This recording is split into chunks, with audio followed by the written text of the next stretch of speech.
Hello there, very good evening and welcome to the news at 6, where we're taking you through the day's top stories from India and across the world. I'm Tracy Shilshi and here are the headlines. Budget session of Parliament starts with President Pranab Mukherjee's address to members of both houses. President Mukherjee calls it a historic session that ushers in a change in the budget cycle and a merger of general budget with the rail budget for the very first time.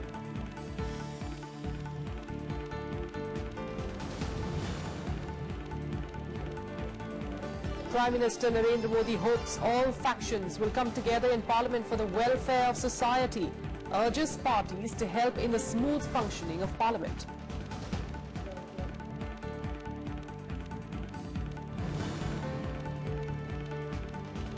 The Economic Survey 2016-17 is tabled in Parliament. Economic growth rate is estimated in the range of 6.75% to 7.25% in the next fiscal.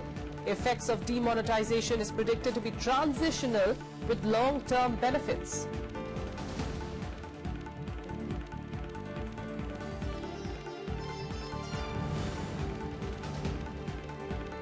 And US President Donald Trump fires acting US Attorney General Sally Yates, calls her action an act of betrayal after she refuses to enforce his immigration ban orders.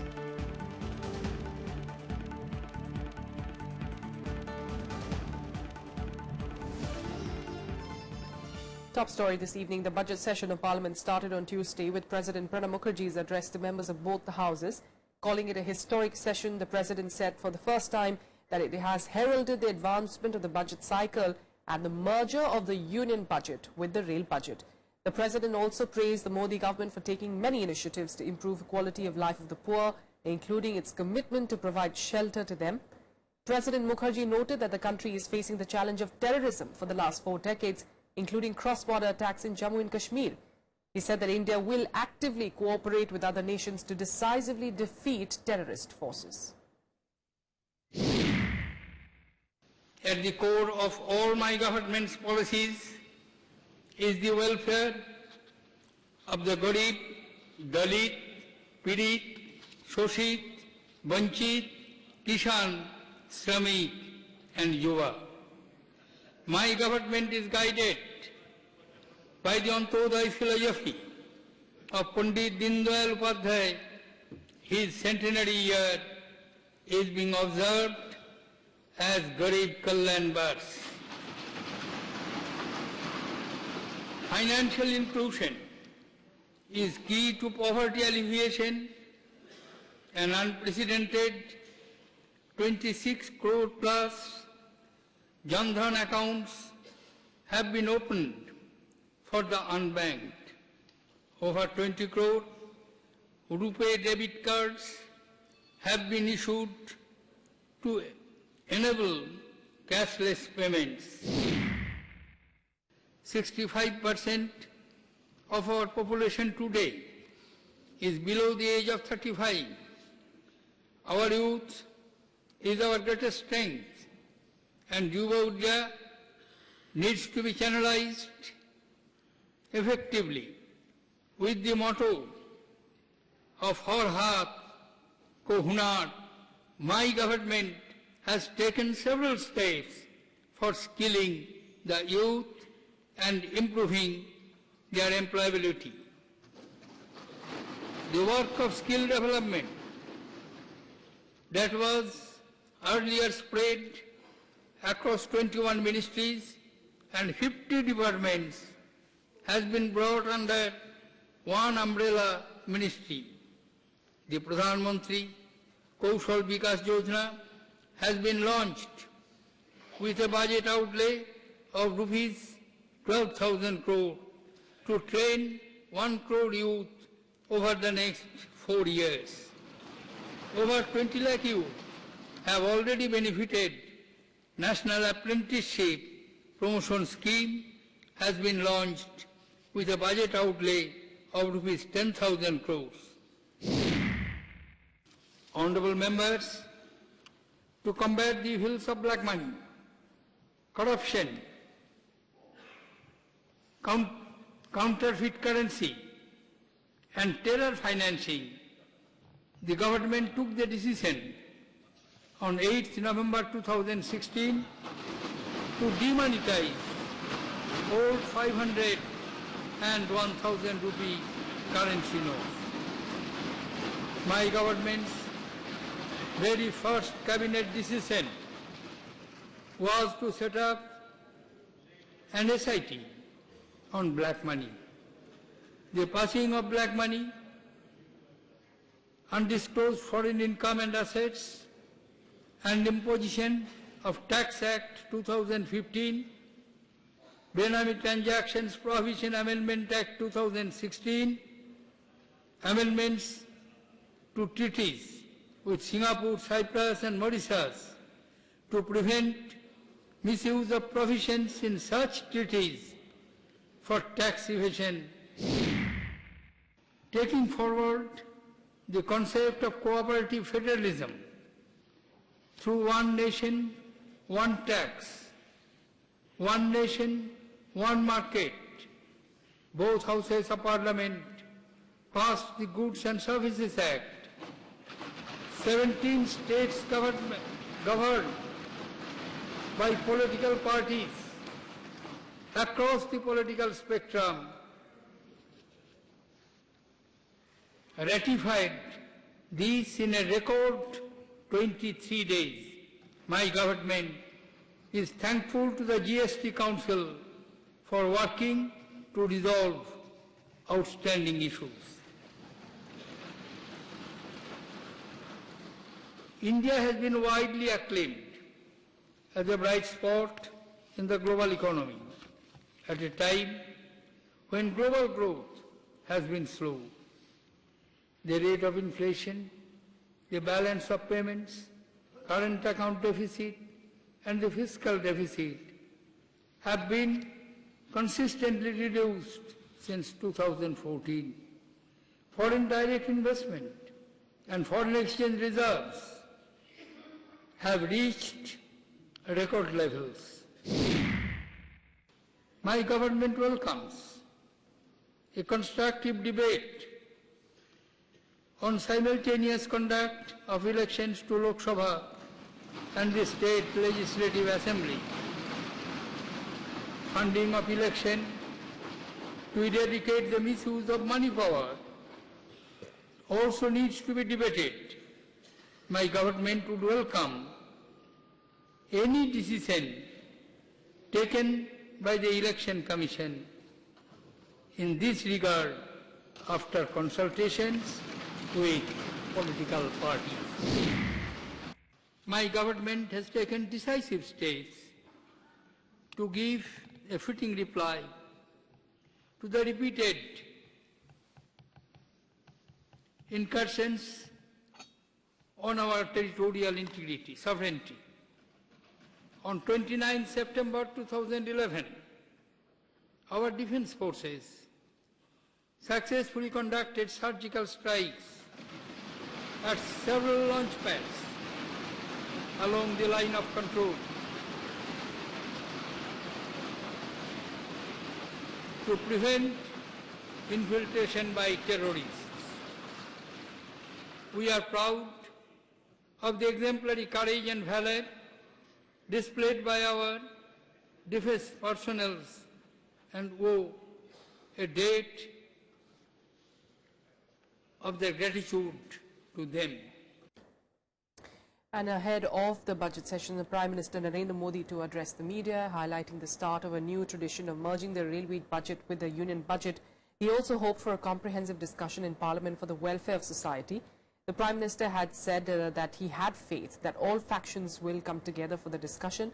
He also recalled that while earlier budgets were presented at 5 in the evening, it was former Prime Minister Atal Bihari Vajpayee who advanced it to the morning session. The first part of the budget session will conclude on the 9th of February and the Houses will meet on the 8th of March after the recess. पिछले दिनों सभी राजनीतिक दलों के साथ सामूहिक रूप से, वैयक्तिक रूप से लगातार चर्चा हुई है। सत्र का सर्वाधिक उपयोग जनहित के लिए हो, सार्थक चर्चा हो, बजट की भी बारीकी से चर्चा हो। पहली बार बजट 1 फरवरी को Well, the Economic Survey 2016-17 was tabled in Parliament on Tuesday. The survey projects the economy to grow in the range of 6.75% to 7.25% in the next fiscal. The survey says that demonetization will affect growth in the short run, but will have long-term benefits. Union Finance Minister Arun Jaitley tabled the Economic Survey 2016-17 in Parliament on the first day of the budget session. Economic Survey 2016-17. Prepared by the Chief Economic Advisor in the Finance Ministry, Arvind Subramanian, the survey says that demonetization will affect growth rate by 0.25% to 0.5%. It, however, emphasizes that the adverse impact on GDP growth will be transitional. The Economic Survey sees fiscal windfall gains from the Pradhan Mantri Garib Kalyan Yojana and low oil prices.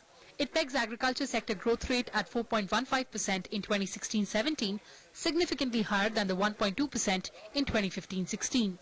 Growth in the industrial sector has been estimated to moderate to 5.2% in 2016-17 from 7.4% the previous financial year.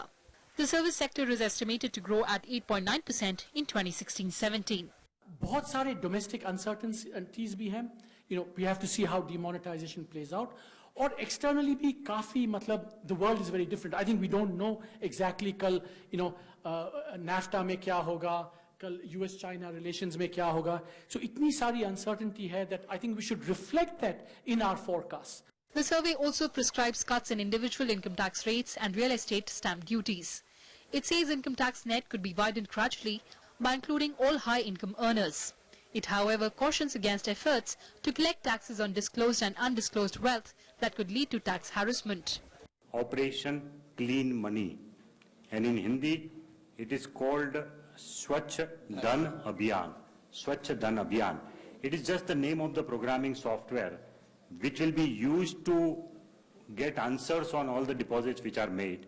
And after getting all the preliminary answers from people, then only, if the need be, we would be taking legal action against those people.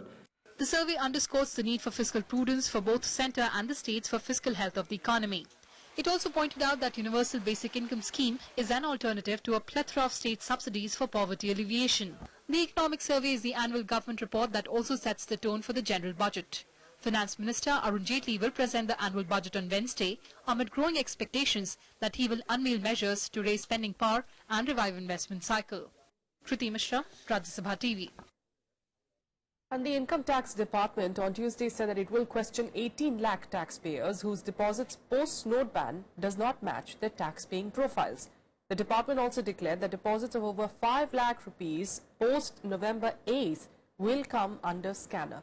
Revenue Secretary Hasmukh Adhia said that the tax department will be sending an email, SMSs to those whose deposits do not match the payment profile to inquire about such deposits. In a similar crackdown on unaccounted money, the Income Tax Department also attached 42 properties in the last few days and issued 87 notices under the Prohibition of Benami Property Transaction Act.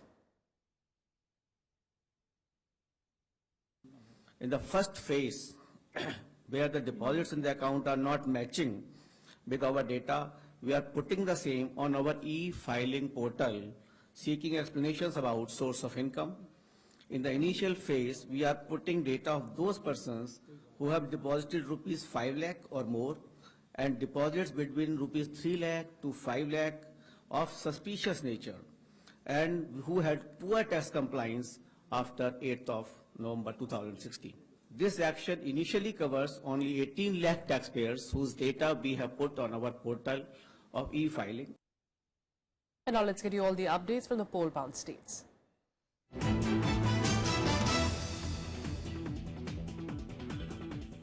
Let's start with Uttar Pradesh, where Chief Minister Akhilesh Yadav on Tuesday again reiterated that if the Samajwadi Party gets elected back in the state, Party Supremo Mulayam Singh Yadav will be the one who will be respected the most. Addressing a rally in Jalisar in Etah district, the SP leader slammed the BJP for not delivering on its promise of Achhe Din. Uttar Pradesh Chief Minister Akhilesh Yadav once again reiterated the role his father plays in the Samajwadi Party. insisting that if the Samajwadi Party gets elected, Mulayam Singh will be the most respected man. Akhilesh claimed his government's development works exceeded his manifesto promises. पहले तो हम ही और आप चर्चा कर रहे थे, गली मोहल्ले में चर्चा चल रही थी कि हाँ समाजवादी पार्टी का काम अच्छा है, सही दिशा में ले आ रही है समाजवादी पार्टी। लेकिन अब तो जितने भी सर्वे आ रहे हैं और जितने भी टीवी हैं, अब तो सब बोल रहे हैं कि अगर कोई सरकार उत्तर प्रदेश में बनने जा रही है तो साइकिल और हाथ के साथ बनने जा रही है। Akhilesh charged the Modi government with not delivering on its promises, stating that people are now asking where are the Achhe Din. He also alleged that the BJP had copied the SP's manifesto. Line में लग करके लोगों की जान तक चली गई। मैं पूछना चाहता हूँ, उस काले धन का आंकड़ा कौन देगा? कोई आंकड़ा दे सकता हो तो बता दे हमें काले धन का। हमारे गरीब और हम लोग तो जानते ही नहीं कभी-कभी कि काला क्या है, सफेद क्या है।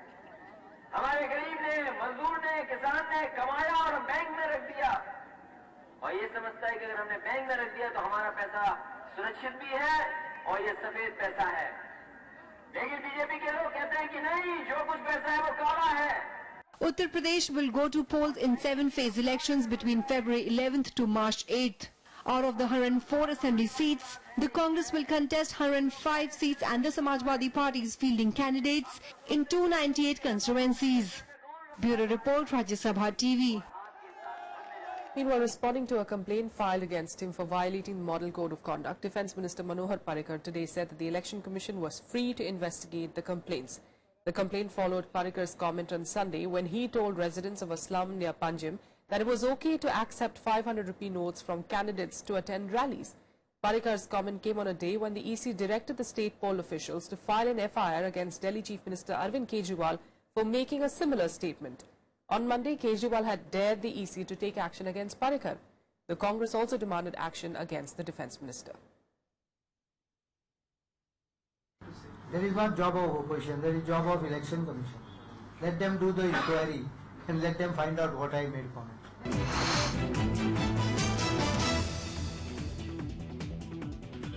And now let's get you more updates from across the country in Nationwide. The Tamil Nadu government announced an inquiry commission to look into the violence during the pro-Jallikattu protests in the state. A former High Court judge will head the commission. Tamil Nadu's Chief Minister O. Pannirselvam said that the commission will submit its report within 3 months.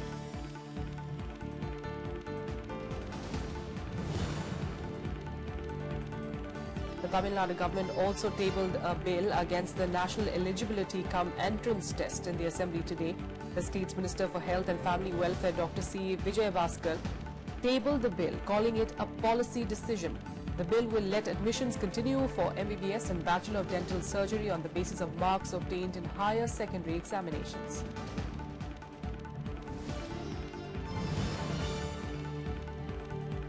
The Jammu and Kashmir Assembly witnessed an uproar today after the Speaker ordered remarks of Jammu and Kashmir Chief Minister Mehbooba Mufti to be expunged.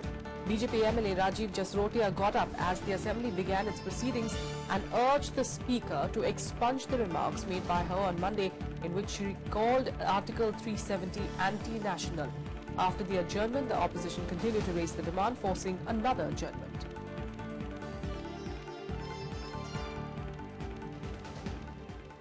On to some international news now. US President Donald Trump sacked acting Attorney General Sally Yates for questioning his executive order on the immigration ban. The White House accused Yates of betraying the Department of Justice. Yates had asked the department not to defend Trump's order that denies entry to all refugees as well as citizens of 7 Muslim-majority nations. US President Donald Trump fired acting US Attorney General Sally Yates after she refused to enforce his immigration ban orders. Yates was appointed by Barack Obama. She was sacked hours after she told the Justice Department not to enforce the presidential order, saying she wasn't convinced that it was lawful. A White House statement said Yates betrayed the department. U.S. Attorney for the Eastern District of Virginia, Dana Pente, replaced Yates as acting Attorney General. The White House defended the order. His view in general is not to wait to get ahead of the curve. There wasn't a specific threat. He was saying we have to do this Saturday, Sunday will be, but the point that I'm trying to make is that we don't know when that hour comes. We don't know when that individual crosses into our border to do us harm. And so the idea of waiting when you don't know, could it be that night, could it be the next day, could it be the next week? And the President's view is, I'm not going to wait. I'm going to make sure that we protect the homeland and its people as soon as possible with every measure that I can. Political and legal pressure continued to grow over the travel ban. Washington became the first state to challenge Trump's executive order legally, while Democrats call for the end to the ban. We are a country based on the rule of law. And in a courtroom, it is not the loudest voice that prevails. It's the Constitution. That's why we're a nation of laws. At the end of the day, either you are abiding by the Constitution or you are not. And in our view, the President is not adhering to the Constitution when it comes to his executive action. What Trump has done is give ammunition to the jihadists all over the world who have told their people that we in the United States hate them. We do not hate the Muslim people, and we want them to know that. Former President Barack Obama also sided with protesters, saying he fundamentally disagreed with the notion of discriminating against individuals because of their faith or religion. Huge protests were held across several US states and around the globe. Hundreds of Google employees gathered outside its Mountain View headquarters to protest against the ban. Protests were also held in Washington and Ohio, where protesters clashed with the police. London and Tokyo also witnessed protests over the ban order. You know, green card holders and visa, like citizens of our country, are being stopped. And, you know, it's like coming home and having the police, you know, like raid your house and be like, you know, like, oh, well, you can't go home. Like, in terms of like trying to relate it to, it's impossible. Like, you feel like a second-rate citizen. You don't feel like, you know, it's your home. You know, like some of my friends may be Catholic or Christian or whatever it may be. It's like, you know, it doesn't matter, you know, what you believe. It's who you are. Everyone wants the same thing. We love our families and our neighbors, and we just want to be happy and secure in life. Trump's ban on nationals from 7 Muslim-majority countries has sparked street protests in US and abroad. The ban bars citizens from Iraq, Syria, Iran, Libya, Somalia, Sudan and Yemen. President Trump argued that his action will protect America from attacks. Bureau Report, Rajya Sabha TV. Well, there's more news on the Trump administration and other international updates in Global Buzz now. A 27-year-old French-Canadian student was arrested by the Canadian authorities over the fatal shooting at a mosque in Quebec, which killed 6 people. Alexander Bissonnette was charged with 6 accounts of first-degree murder and 5 of attempted murder. Authorities, however, did not reveal the possible motive behind the attack. The second man, who was initially reported as a second suspect, is now being considered a witness.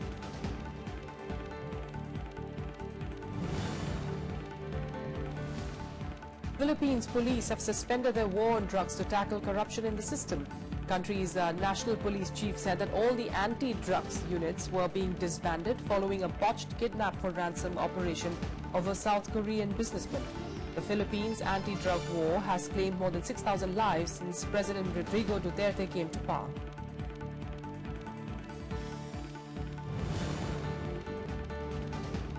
UN experts have said that Saudi-led coalition in Yemen and Houthi Shia rebels may have committed war crimes in the ongoing conflict in the country.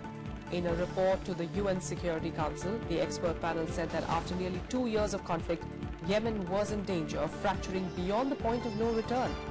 Yemen has been engulfed in civil war since September 2014, when the Iran-backed Houthi rebels overthrew President Abd Rabbu Mansour Hadi's internationally recognized government.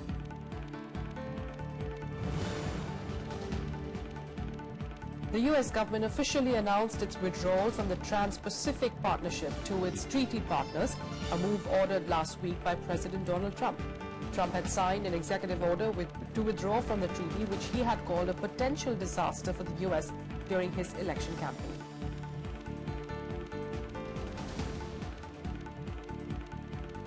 That's all we have for you on the News at 6. Thanks so much for joining us.